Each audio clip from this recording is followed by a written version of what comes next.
Good morning, What's your name? Catherine McCormick.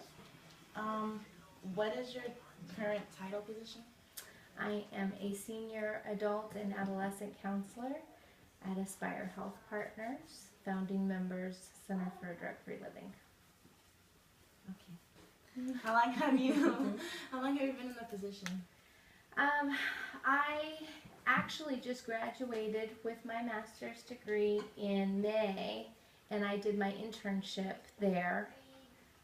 So I was there for 9 months through May, and then I left for a little while and got hired again in August.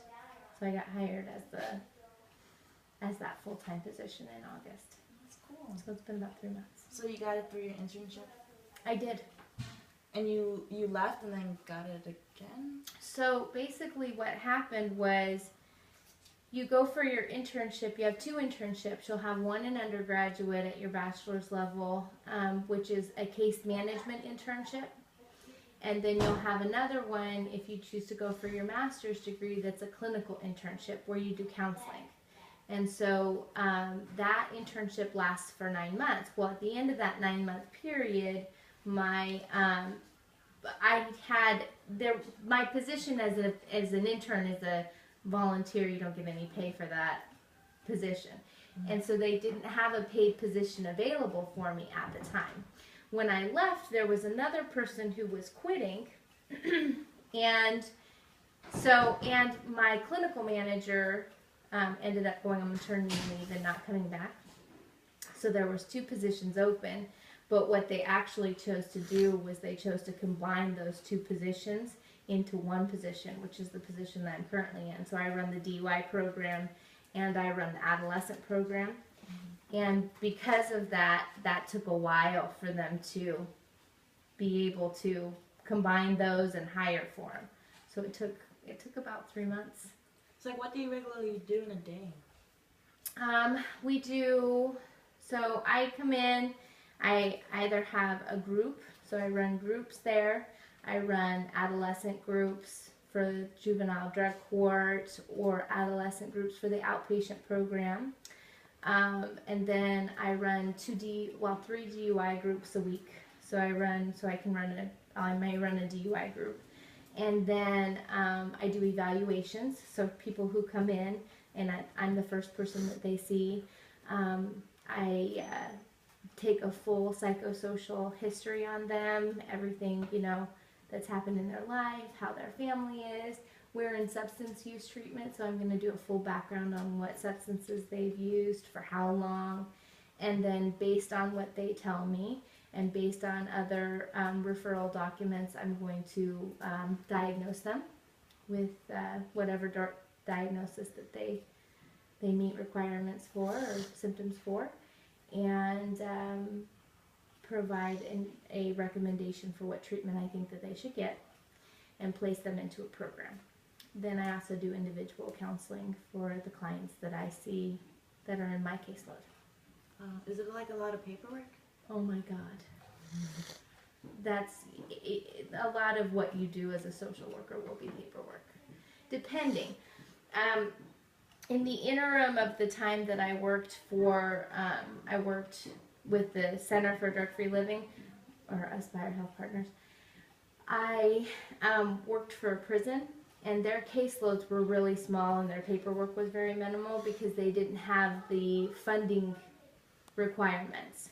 The more funding that you have from federal or from state or the more documentation that you have to provide. Okay. But it's a lot. It's a lot of documentation. Well, basically every time I see a client, I'm going to have to document that. Every single time. So if you come to group, I have to document what the group did. Then I have to document exactly what your progress is in treatment, individually. So if you see 10 people, I have to make 10 individual progress notes. Each individual session that I see, I have to make a progress note. I have to make a treatment program. Those are a treatment plan. So for each and every client that I see, I have to develop a treatment plan that includes mutual goals that we've decided on, that, structures how their treatment's supposed to go. And then I have to do all the other forms. If you have a DUI, I have to send feedback forms to the Florida Safety Council. If you have, I have to do all your progress letters for probation, for anything like that. It's a lot of paperwork. So what do you most enjoy? I enjoy seeing people be able to progress. I mean, that's why you do it. I enjoy the people. Is that what you wanted to do, like, since you were young, like, when you were in college, you first started college? Actually, when I was about your age, I saw a counselor, and she changed my life. Like, changed who I am, who I was, the woman who I am today. And I always, from that time on, wanted to be a counselor. And when I was a kid, everybody told me that field is flooded, you're never going to be able to do that, you'll never make any money doing that, and so I chose not to. I became a restaurant manager. I went to school for different things. I at one point thought I was going to be a teacher. Then at one point went pre-nursing, did all the prerequisites to do nursing, did all the prerequisites to go pre-med. I have a really weak stomach, it makes me vomit. And finally one of my friends was in a domestic violence relationship, and she called me to come over and help her, and I did. And then I called her a couple days later, and I said, "Are you doing okay?" She said, "Yeah, I'm working with this social worker." And I was like, "Social workers? They take kids. Like, they don't do that. That's not what they do." And she said, "No, she's counseling me. She's really helping me." And I was like, that's what I want to do. I'm done with this. I'm done trying to, be everything that I don't want to be and that I'm not. I just want to be a social worker. And so that's what I did. How long did it take, like, for you to realize, like, how many years after? Well, and I also became a massage therapist in the meantime, too. So I became a licensed massage therapist. I went to school. By the time I got finished with my associate's degree, I don't recommend this, I had 60 credits before I got done. You're only supposed to have 30. I had 60. Or is it? I think you're supposed to have. No, maybe it was 120. I don't know. I had so many. I could have had a bachelor's degree and my associate's degree level. And now you'd be cut off from financial aid. It's a bad idea. But because I kept switching my majors and I didn't know what I wanted to do, and I just kept going to school. So I went to school from 18 to 27 off and on. I would do a semester here, a semester there, and then at 27 I went back full time. And from there it took me 4 years, about 4 years. Okay. But it'll take you a total of 6 to get, a total of 5. So what you can do is you get your associate's degree, then you transfer up to the University of Central Florida or wherever you're going to go. Where are you thinking about going? FSU or FLS? So you have to make sure that whichever college that you're going to, that they're accredited by our accrediting body. So, and I'm trying to think, it's the ASCSW.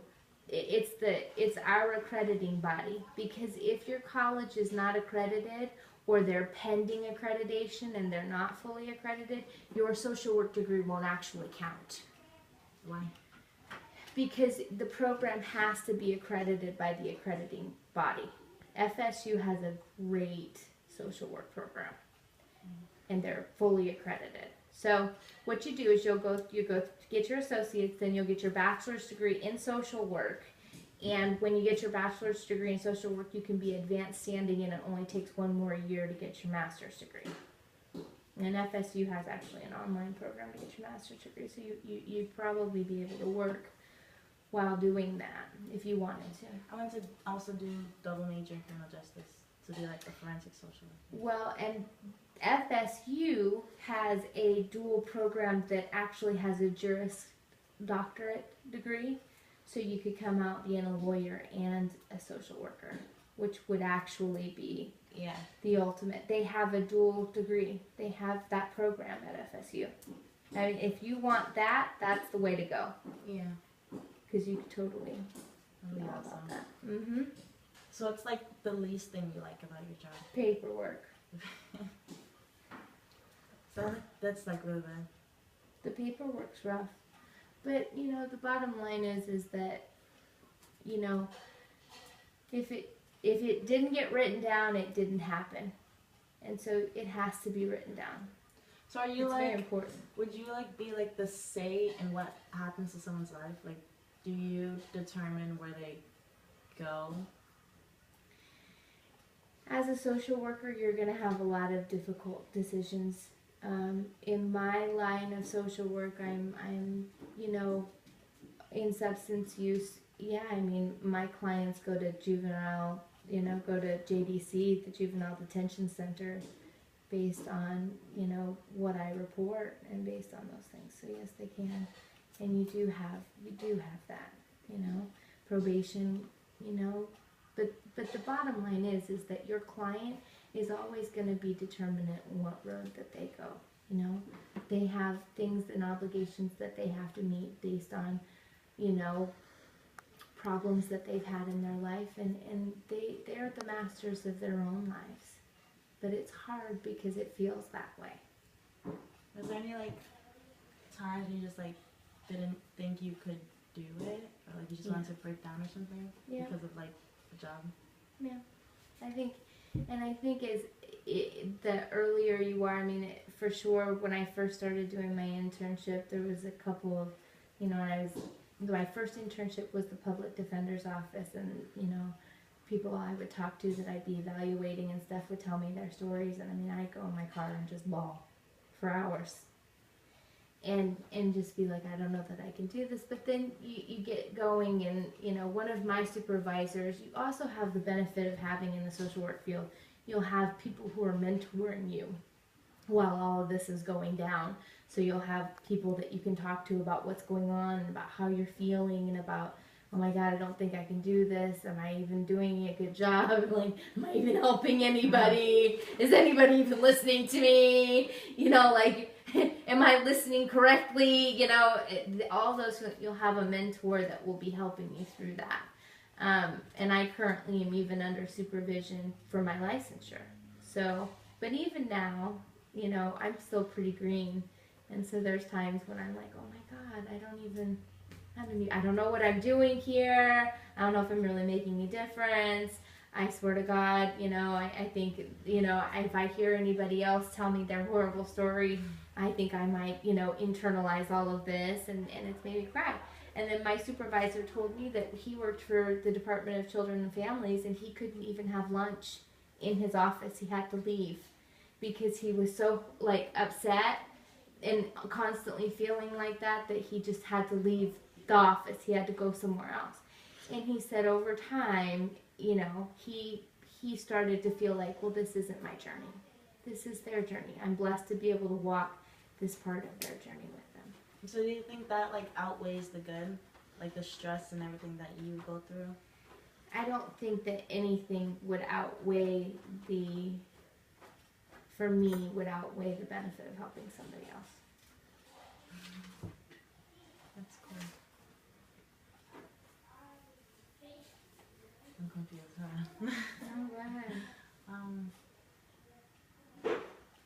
don't know.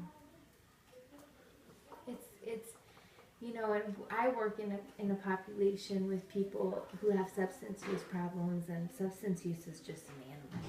It's just an animal because people struggle with that so hard, and it's so hard for them to get through that. And in the wake of them struggling with it, they damage every single relationship that they will ever have. Just like bulldoze it, like across, you know, their lives, just all over it. And so trying to help them work through that and sift through that and be able to, you know, help them to be able to figure out where they want to go and figure out a path that they want to be on instead of the path that they're currently on. It's hard because a lot of people will stumble. So do you work with mostly people in like rehabs? Mine is an outpatient facility. So you have inpatient, which would be like rehab, like what you think of when you think of rehab, which is a residential community that they go to and they stay there and they live there. But mine's an outpatient service. So people are generally higher functioning. You know, they have had issues with the law related to drug use and related to getting caught with drugs. Some of them have full-blown addiction problems, and then they've gotten a DUI, or they've got those type of things. That's where they're DCF referred. So Department of Children and Families has either taken away their children or said, we're going to take away your children unless you get substance use treatment, and those are the type of things that you work So they with. go to you? Mm-hmm. Okay. All kinds of everything. And then they get to leave. So at the end of the day, they get to go home. So they get to come in and have, substance use treatment, and then they get to go home. Like when you're counseling prisoners in the prison, they don't get to go home. They have to stay there. But do you think that's helps them? The fact that they just go back to their life?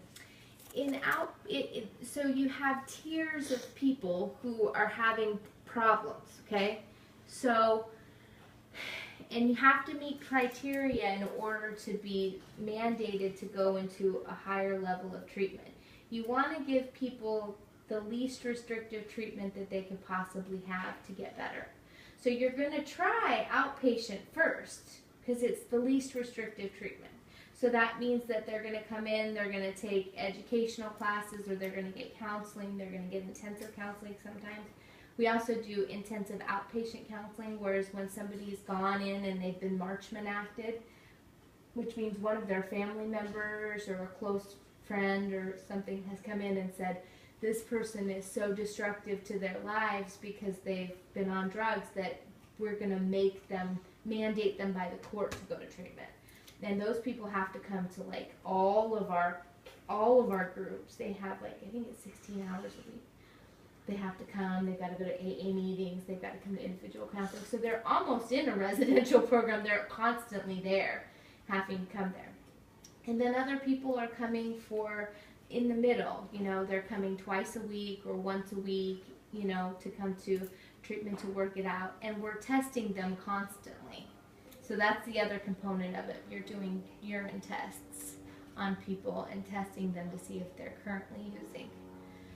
And so that deters them. Also, if they're caught up in the legal system or something, you test positive on one of your tests, you're gonna violate your probation and you're gonna end up in jail. So that's gonna end up sticking you in that position. And do you still meet with them? If they're in jail, we don't.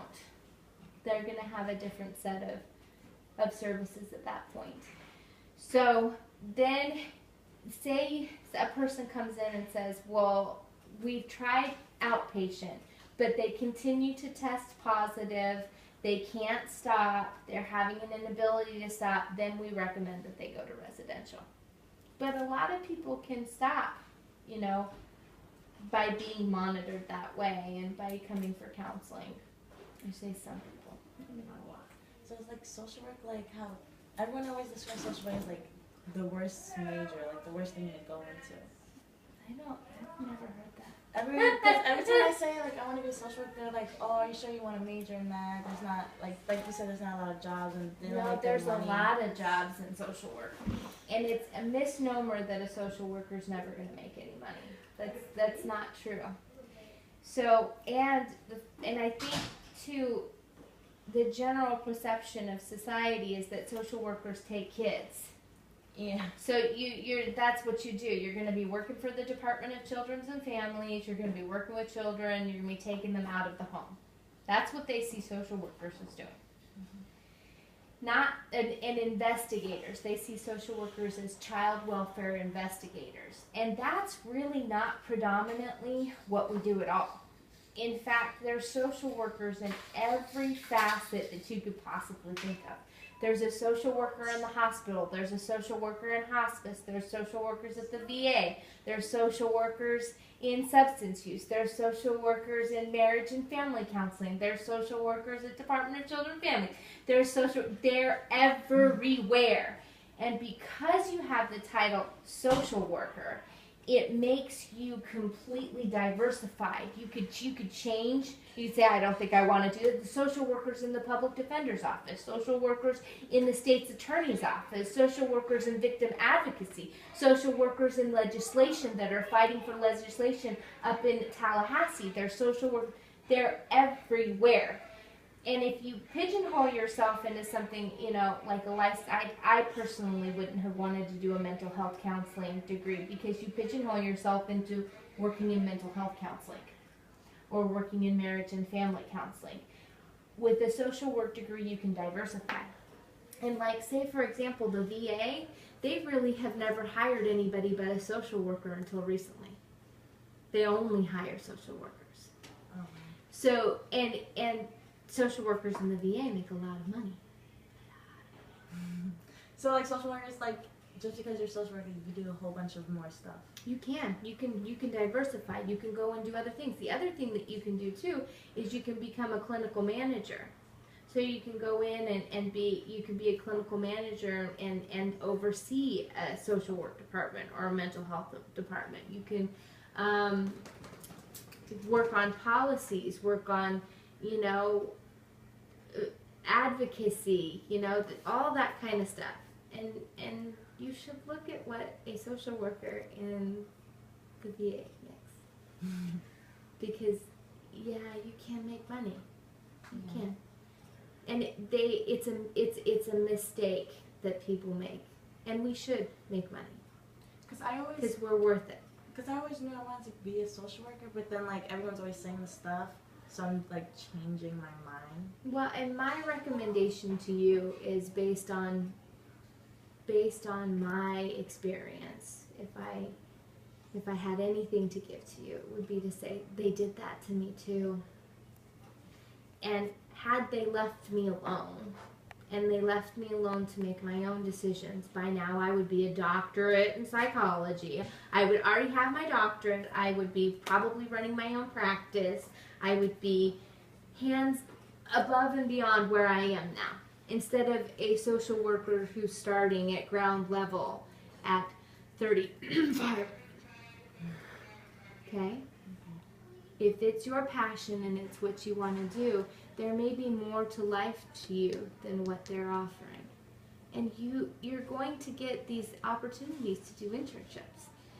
And in your internships, you